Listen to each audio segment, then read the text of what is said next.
I heard the bride's brother only has a middle school education. It would be a disgrace for the family to be associated with such poverty. At my dear sister's wedding, as I shed tears over her beautiful appearance, wishing our late father could see her, my father-in-law suddenly began mocking me during his speech. Maybe I should prescribe some medicine for stupidity. He seemed to be trying to get laughs, but he was the only one chuckling. The troublesome person, ruining the celebratory atmosphere, continued to direct insults at me. Just as everyone started feeling uncomfortable, my sister began to laugh. My father-in-law looked at her in confusion. Then, with a stern expression, she addressed him coldly. With those words, he realized who he had insulted and regretted everything he had said. My name is Kevin Johnson. My father was a small business owner who was fairly successful, so our family of 4, including my parents and sister, lived comfortably. With financial stability, I focused heavily on my studies. Of course, I also valued my responsibilities in committees and friendships. As a result, I was seen as a top student with a good reputation. I was proud of this and worked even harder. I was always surrounded by people and never experienced any misfortune. I lived a life completely free from despair. However, my life took a drastic turn after an accident. It was winter of my second year in middle school. Just as I was about to focus seriously on preparing for high school, my father, Mike, died in a car accident. This caused my mother to become severely depressed and bedridden. Already frail and often ill, she ended up staying in the hospital for a while. Additionally, we discovered that my father had debts. The business seemed successful, but it only appeared that way. With the cost of repaying debts and covering the funeral expenses, our savings were nearly depleted by the end. After these events, I decided to forego high school. I needed to support our daily expenses, my mother's medical treatment, and my sister Emily's education. With no qualifications beyond middle school, I was hired as a waiter at a restaurant. A friend of my father, aware of our situation, offered me a job at his establishment. However, that alone wasn't enough to sustain us, so I delivered newspapers and did some home-based work in my spare time. By the time a year had passed since my middle school graduation, my mother's health had improved enough for her to handle household chores and some light work. Mom, Kevin. I'm going to give up on high school and work too. I can't let you both carry all the burden. Emily, who was about to take her high school entrance exams, once said this. What are you talking about, Emily? Don't worry about the house. Follow your dreams. That's right, Emily. You've always said you wanted to go to college. But both my mother and I rejected her idea. I didn't want her to give up on what I had to. Moreover, thanks to our efforts, our life was finally stabilizing. Although we couldn't call it comfortable, it wasn't bad enough to crush Emily's dreams just to help out. We're managing fine, so you should follow your own path. Kevin. After repeating this a few times, Emily finally agreed. Another year passed. I got into high school. Happily, Emily's path after graduating from middle school has been decided. It's a nationally renowned private preparatory high school. Showing us a postcard, she proudly announced her acceptance. In the center was the word accepted in bold letters. And look here. This is. Where she pointed, it read Scholarship A. This designation was for the top 5 scorers among the applicants, covering all expenses from admission to graduation. That's amazing. Way to go, Emily. Apparently, she had studied intensely to earn this scholarship, wanting to relieve us of financial burdens. Her results showed outstanding language skills, ranking at the top nationwide. Despite our advice not to worry about the family, she did it anyway. I felt immense pride and gratitude for her efforts. Another 3 years went by. Emily continued her hard work in high school and was accepted into college. Moreover, she qualified for a grant-based scholarship. Since the campus was out of state, she would start living on her own.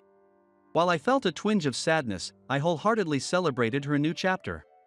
Seeing her chase her dreams so diligently made me as happy as if it were my own success.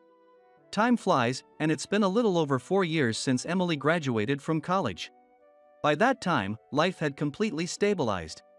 While my mother still had occasional health issues, she had mentally recovered to the state she was in before my father's passing.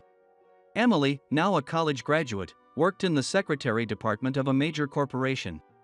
I heard she was highly regarded for her quick learning and excellent performance. Though the department had many experienced secretaries, she was thriving without falling behind. Then, unexpectedly, Emily announced she was getting married. Her fiancé was an executive at her company, the current president's son. His name was Michael, I believe. Despite being the president's son, he was a humble and sincere person. Known for his kindness and popularity, it was an honor for me as her brother that such a man chose her. I felt a father's relief that she hadn't ended up with someone unsuitable. Our families were set to meet. Unfortunately, our mother fell ill at that time. To fill in that gap, I attended on short notice. I participated in the formal meeting as a stand-in for my father. Thank you for coming despite the bad weather. Michael's father, Mr. John Smith, began his greeting. Being the president of a major corporation, he was a commanding presence. When I inquired about his wife's absence, he unexpectedly replied, "My dear wife passed away a few years ago." I blundered. I should have asked Emily more about them. I'm terribly sorry to hear that. I didn't know. The atmosphere grew tense and awkwardly silent. During this time, the sound of the rain was the only thing that loudly raged outside. As John mentioned, today was unfortunately pouring rain. Emily is truly a remarkable young lady. John seemed quite fond of Emily, continually praising her intelligence and beauty. The college she graduated from is also impressive. Emily graduated from a nationally renowned private college, and he showered praises about that as well. It's such an honor to have someone like Emily join our company and become my son's wife. Truly, we are grateful. Thank you. While I appreciated the compliments about Emily, his persistence made me chuckle awkwardly. By the way, John's beaming face grew slightly serious as he looked directly at me. When I returned his gaze, he continued. Which college did you graduate from? Well, I suddenly asked about my education. I hesitated to answer as someone who only had a middle school diploma. Compared to Emily's stellar record, attending a prestigious high school and college, there was a significant gap. But there was no point in lying about my background. Dishonesty would eventually come to light. So, I decided to be honest. I didn't attend college. Due to various family circumstances, I started working after middle school. Oh. Is that so? Well. John seemed surprised and laughed awkwardly. After that, he started to ponder deeply, murmuring. Actually, my brother didn't go to high school because... Sensing my explanation might be lacking, Emily tried to add more context. However, John interrupted her. No need to explain further. I'm sure there are reasons you can't discuss. Though his words were polite, it was clear he looked down on me for my lack of education. He has a face closer to a smirk than a smile. Moreover, the end of his earlier words was slightly high-pitched, and a stifled laugh escaped his ha-ha. Thank you for waiting. Here is the appetizer course. At that moment, the waitstaff brought out the first course of our meal. Both families were in full support of the marriage, so the meeting was supposed to be enjoyable. However, a single exchange caused an awkward tension. As the luxurious dishes kept coming, I found myself too distracted to enjoy the food. On the day of Emily and Michael's wedding, I was moved to tears by the combination of her beautiful makeup and stunning wedding dress. Don't cry before me, Kevin. Sorry. I was to walk her down the aisle in place of our late father, but at this rate, I worried about holding it together. It's time to enter. The coordinator guided us to our positions. The doors swung open, and the loud music filled the room. Honestly, my memories from that point on are a blur. Whether it was due to intense nerves or the tears in my eyes, I couldn't see clearly. I only remember my heart being full from the emotions built up over the years. After our father passed away, Emily worked hard to minimize her educational costs, facing countless challenges. Please take care of Emily. I whispered to Michael as I entrusted her to him. He quietly responded, I will. With that reassurance, I wiped my eyes with a handkerchief and returned to my seat. After that, the reception proceeded smoothly, with John giving a formal closing speech. He began with, "Today, my son," and continued talking at length. He must have spoken for about 15 minutes. Just as he seemed to be wrapping up. Just as I thought it was over, another topic began. Speaking of colleges, he glanced in my direction. I heard that Emily's brother has only a middle school education. When he revealed my educational background, the room buzzed with murmurs. Whether they were mocking my education or disapproving of John's comment was unclear. Emily has an impressive background, but to be associated with a brother who is only a middle school graduate, well, it's quite a disgrace for the family. Still lost in my own emotions, I was almost singled out and mocked by John. Of course, I felt anger, but another emotion took precedence. Maybe I should prescribe some medicine for stupidity. John spoke into the microphone, half laughing. He seemed to be aiming for laughs, but he was the only one laughing. This troublesome man, who had dampened the joyous occasion, continued to hurl insults at me for a while. Well, that concludes my speech. Satisfied, he abruptly ended his speech and set down the microphone. Ordinarily, applause would follow, but the guests were stunned. They were, as the saying goes, pulling back in shock. Then, laughter began to break the uncomfortable silence. Everyone looked around in surprise. Emily. After a few seconds, I realized it was Emily who was laughing. John watched her with a puzzled expression. Though he didn't say it, his face clearly asked, "What's so funny?" Even as he stared, Emily kept laughing, holding her stomach. Tears formed at the corners of her eyes from laughing so hard, and I worried her makeup might get ruined. After laughing for a while, she let out a weary ah, and then looked at John with a serious expression. "John, you really should recognize your shareholders' faces." "Excuse me? Shareholders?" Michael nodded in agreement with Emily, glaring sharply at John. "Don't you remember that Kevin attended our shareholders meeting? He's a major shareholder in our company." I hadn't known all the details about John, such as his late wife's passing. However, I didn't expect him to be unaware of who I was.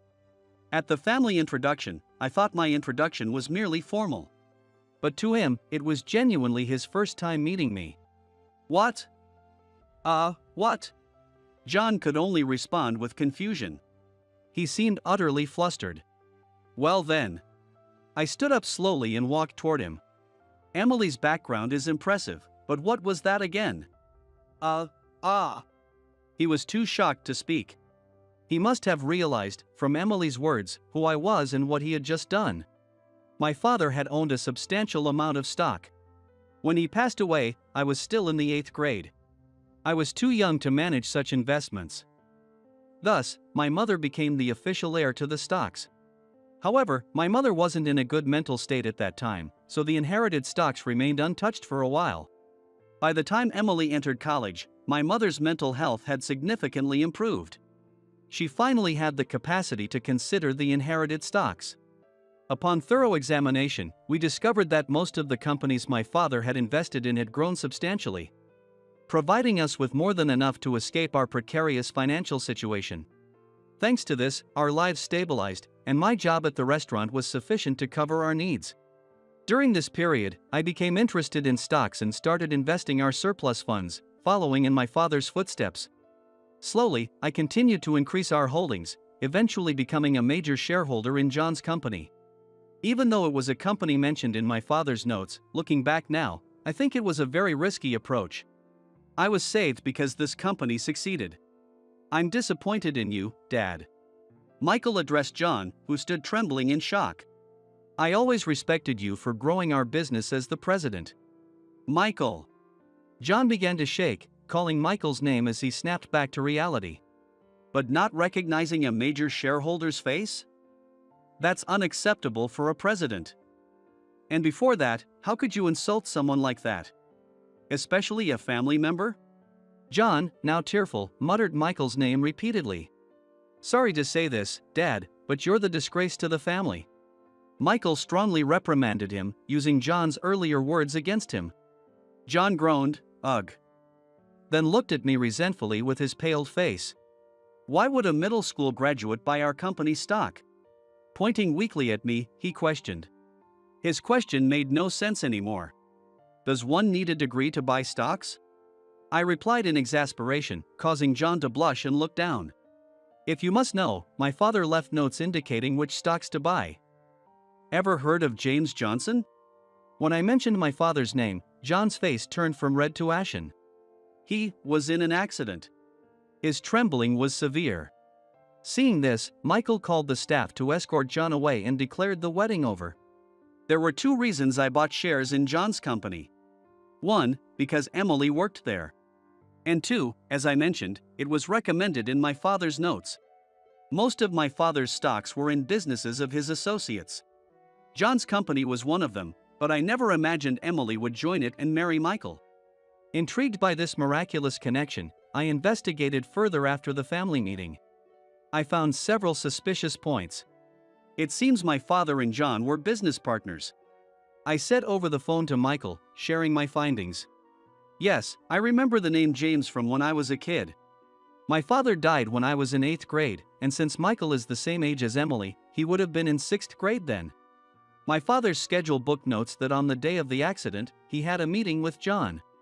Interesting, and what kind of business were James and my father involved in? Let me see. I pulled out some confidentiality agreements and other documents from my father's files and read the business details aloud. That business, Michael exclaimed, explaining that the venture was what had propelled John's company to rapid growth. From what we pieced together, it seemed that my father and John were working on a promising project, but after my father's untimely death, John continued alone and succeeded immensely. A troubling story began to take shape, but it was too early to draw conclusions. We were missing the connection between the rising action and the climax and resolution. To clarify, we need records from when my father took over James's work. I'll investigate within the company. Sure, please do. If it becomes too much to handle alone, feel free to ask Emily for help. I'll inform her as well. I see. A little time passed after the wedding. Michael visited John's room and office, who had been hospitalized due to the severe stress. With Emily's help, they thoroughly investigated and discovered records from when the business was taken over. The words are carefully chosen to sound good, but essentially, it says, the deceased's wife, who is the heir, is mentally ill. So we can do whatever we want. Using my mother's grief-stricken condition after my father's death, John forced an overwhelmingly advantageous contract. I felt a deep-seated anger, but rushing things could undermine our painstaking investigation. I urged Emily to remain calm as well. Now, we had the missing connection in the story. About a month later, John had returned, but he was far from his former self. At times he would ramble incoherently, other times he would wander out to drink heavily. It must have been painful for Michael to see him in such a state, but he approached him for the sake of the investigation. I picked up my drunk father from a bar and managed to create a one-on-one situation.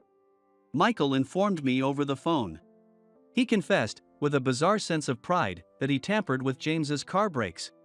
Michael's voice, on speakerphone, began to tremble. His voice cracked, and I could hear him sniffling. He also admitted to burdening James's wife with debts and taking over the business. He did it to monopolize James's business and grow his own company. Emily and I were left speechless. The cause of my father's death might not have been an accident.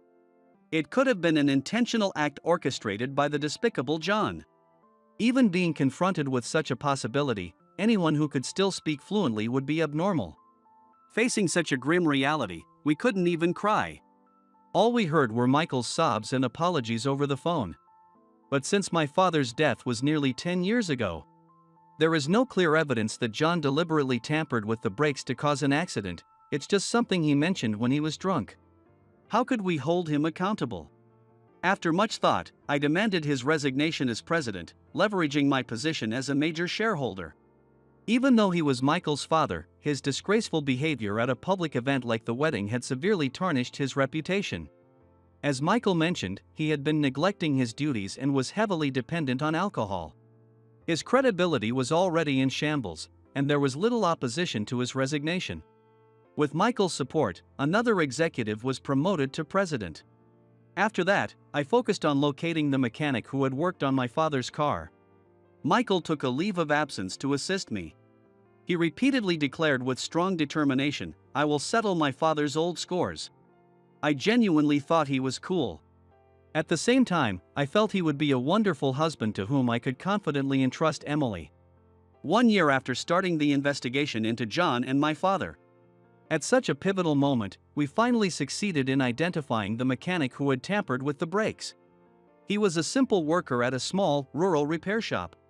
Or rather, a former worker. Upon realizing his actions had caused a man's death, he quit his job and became a recluse. When Michael explained the situation regarding John, the former mechanic, Tom, confessed with large tears streaming down his face. At that time, the workshop was small, and I couldn't make enough to support my family. He recounted his traumatic past, his voice trembling.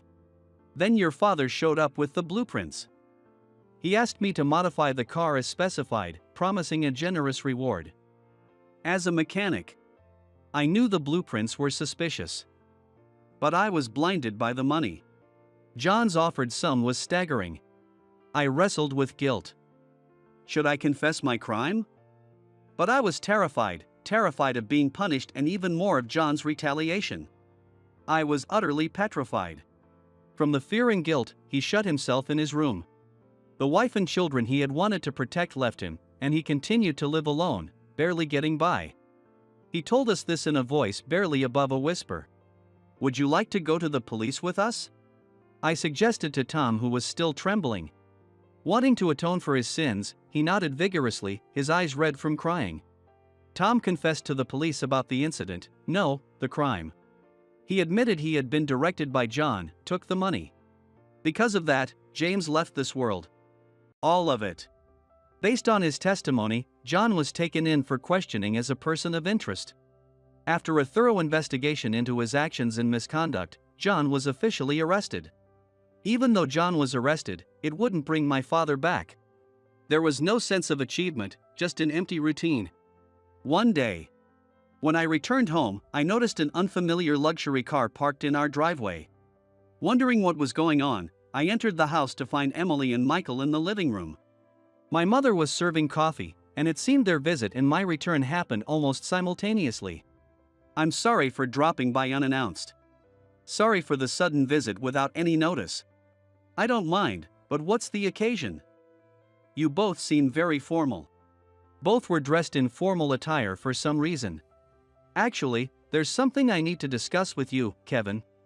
Michael spoke solemnly. What my father did is unforgivable. As the son of such a despicable man, it is equally unacceptable for me to marry James's daughter. I believe we should part ways. To my surprise, Michael began to talk about breaking up with Emily, tears welling in his eyes. Judging by Emily's calm demeanor, they had already discussed this. If you really want to break up, then you should. You're both adults and free to make your own choices. Kevin. But only if that's what you truly want. Michael looked at me, puzzled. If you're saying this out of a sense of responsibility for John's actions, that's a different story. What?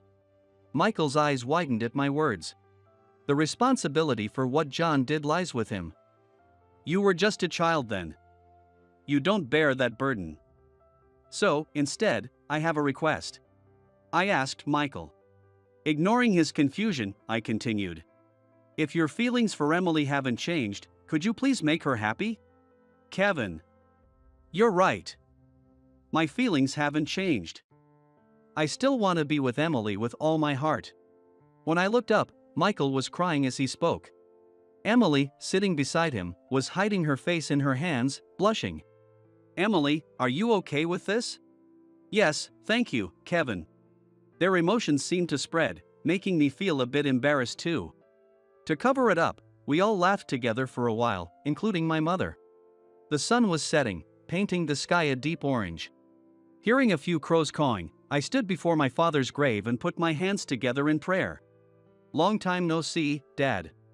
I opened my eyes and began recounting everything that had happened recently. It happened last year, but Emily got married. Her husband is an executive at her company, and he's a very sincere person. The flowers I had placed swayed in the wind, as if nodding in agreement.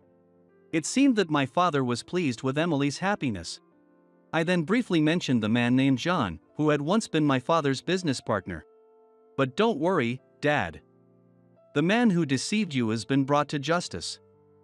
The verdict hasn't been delivered yet. But he's admitted his guilt and appears to be remorseful. What kind of punishment John will face remains unknown. Will he regret his actions? Will he apologize to my father? That's up to him, and it's something I can't predict. Tom, who tampered with the brakes, feared retribution from his employer and kept silent about his crime. Similarly, John might have been living in fear of someone's revenge. His extraordinary shock at Emily and Michael's wedding. It seemed to indicate the answer. How did he feel, standing on the ill-gotten pedestal of his position? And now, having lost his status and social credibility, what must he be feeling? I might be a bad person for hoping that he experiences the same pain my father did. But I want to live my life with integrity. I want to be a strong person who can be proud of himself and never have to feel ashamed. I told my father these wishes and left the cemetery.